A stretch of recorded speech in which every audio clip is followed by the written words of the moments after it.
Pinakabrutal at pinakabayolente, ganyan inilarawan ni Senator Sherwin Gatchalian ang ni-raid na Pogo Hub sa Porac, Pampanga.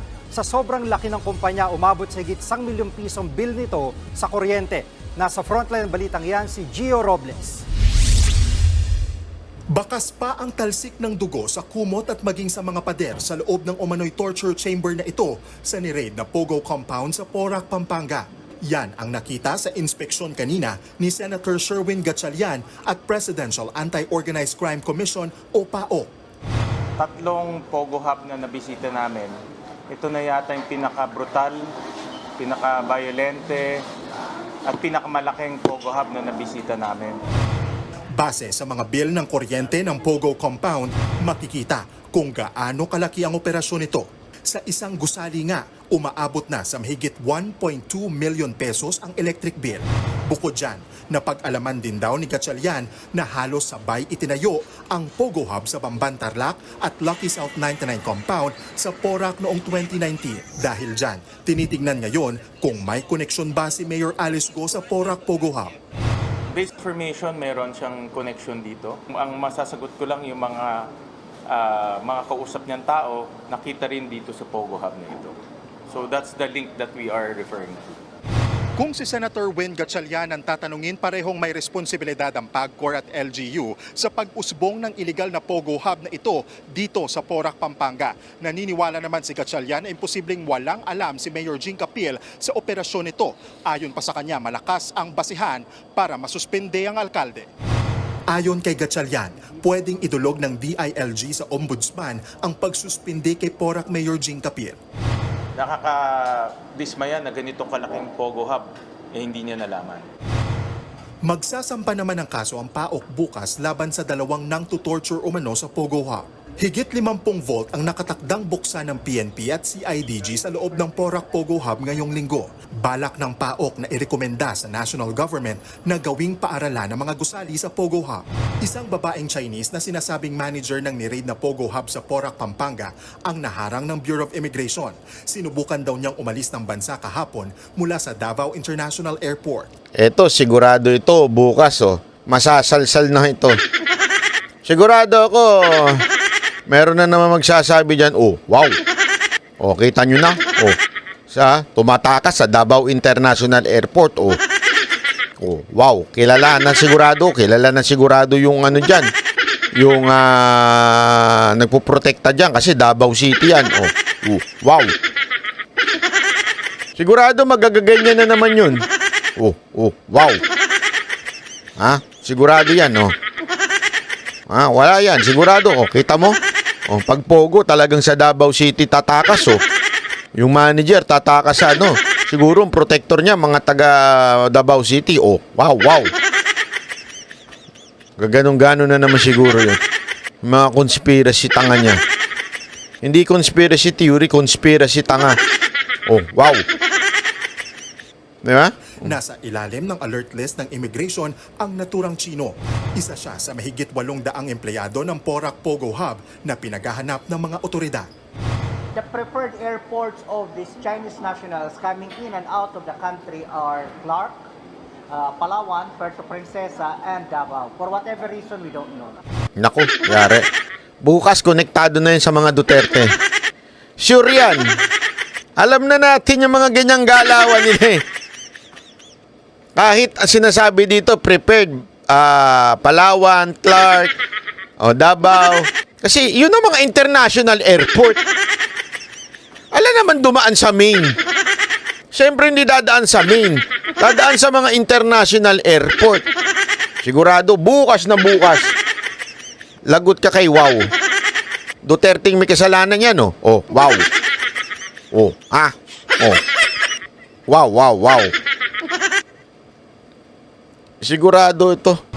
Bukod sa babaeng manager, may 11 pang persons of interest na posibleng may kaugnayan sa Pogo Hub sa Porac.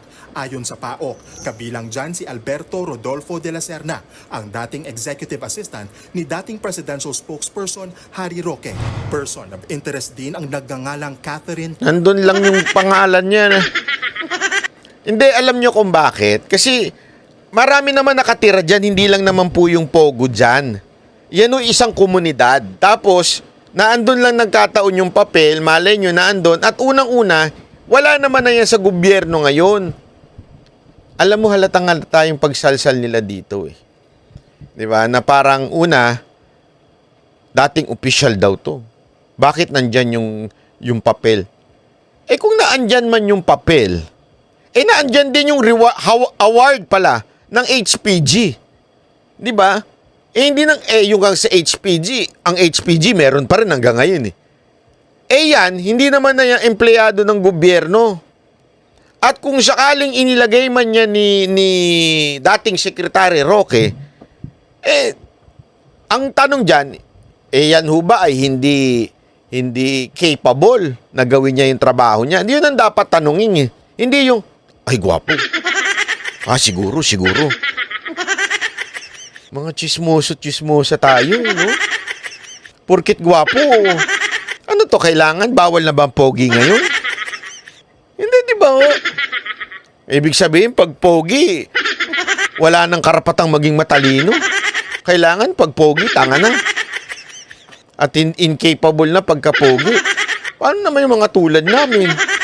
Oh, wow. Di ba? Hindi ganun yun eh. Tapos no ngayon, kung nakita yung papel doon, eh tapos na siya eh. Malay nyo, nag-apply. Hindi, isipin nyo to ah. Halimbawa lang, oh. Let's see the other option. Oh. What if nag-apply siya? At ito yung credential ko. Tapos na siya eh, di ba? Wala na sa gobyerno si Roque. Oh, ito yung credential ko, appointment letter ko. O ito yung trabaho ko dati kay Secretary Roque, isang nag-meet niya. Mag-a-apply siya dun sa Pogo bilang isang manager o isang kung ano man. Kasalanan ba yun ni Roque? Kasalanan ba yun ni Duterte? Di ba? Oh, wow. Di ba? Hindi naman pwede yun. Ayoko na, magpapasira na ako ng mukha.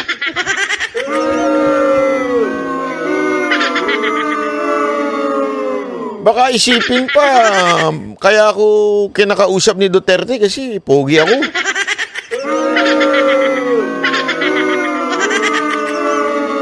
Diba? Mahirap talaga eh. Kaya talaga ayoko magpaayos ng mukha.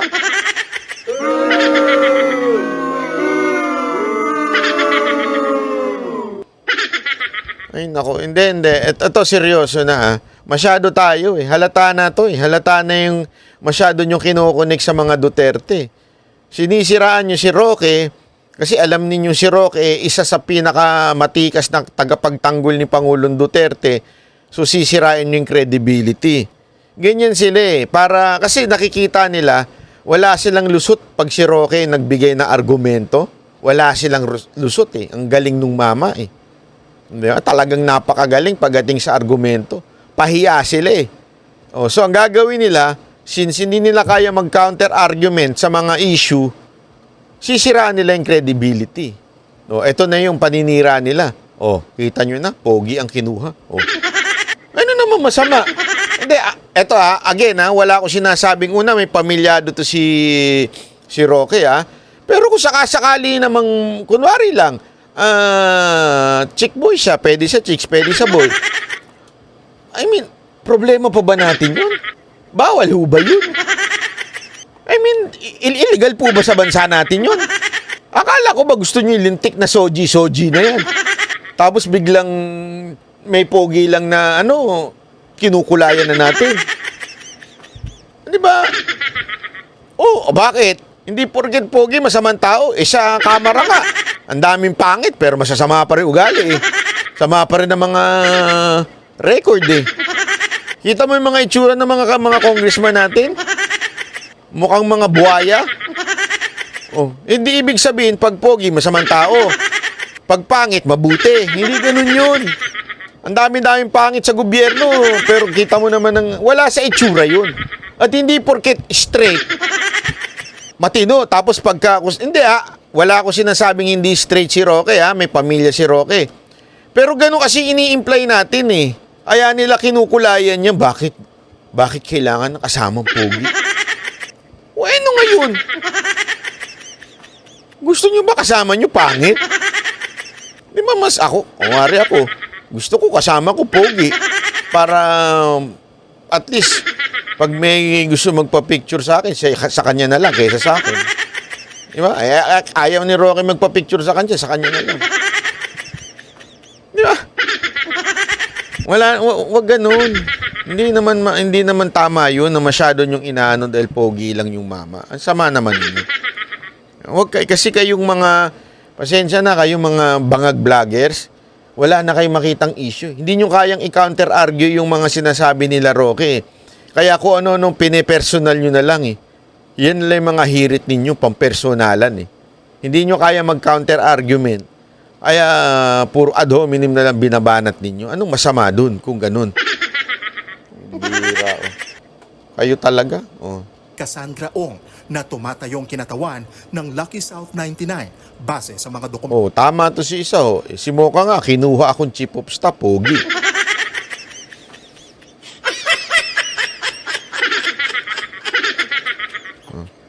Ang question dito, bakit itong Pogo na to laging gustong i-connect sa mga Duterte? Bakit hindi na lang ipagbawal talaga yung Pogo kung talagang nakikita ninyong masama? Kung ang purpose niyo talaga dito, masawata yung kasamaan ng Pogo, bakit di nyo na lang i-total ban na Pogo? Bakit ang dami nyo pang hanas? Ang dami nyo ba sinasabi dyan na kesyo ganito, kesyo ganyan? Di ba? Ito Senator Gatchalian, naintindihan ko yung passion mo dyan sa Pogo. I hope hindi lang puro pang di-display, paglalakad, padalaw-dalaw sa Pogo. Mabuti naman yan. Wala namang masama dyan at ginagawa mo, alam mo yun, hands-on ka dyan. Pero alam mo, bilang senador, taga-ano ng batas ng Pilipinas, ang pinaka-the best mong gawin, enganyuhin mo yung mga kasamahan mo na i-total ban ang Pogo. Pag gumawa kayo ng batas, hindi nyo na kailangan, kasi nagpapasahan ngayon eh. Nagpapasahan kung sino ba dapat ang gumawa ng total ban, ang executive ba o kayo. Sa akin, at least try it. Kung sakasakaling hindi pumasa sa korte o questionin yung batas sa korte na kayo ang nagbawal o kayo ang nagban sa Pogo, at least tinry ninyo. O ngayon, anong puro forma? Puro pag-aaralan. Puro ganun eh. Wala nangyayari. Entong nakuha sa Pogo compound. Nagbabalita mula sa frontline. Yan, libot ng libot, lakad ng lakad. Diba? Puro lakad ng lakad eh. Wala nang ginawa ko, hindi pa. Walang biro. Pareho sila ni Risa Ontiveros, dalaw ng dalaw. Hindi namin kailangan yan. Hindi, totoo Ako talagang 100% ayoko sa Pogo. Hindi natin kailangan yan. Lakad kayo ng lakad, punta kayo ng punta doon sa mga Pogo-Pogo. Kailangan namin gumawa kayo ng batas. Gumawa kayo ng hakbang para maban yung Pogo na yan at matotal ban talaga siya. Hindi yung lakad lang ng lakad ng lakad.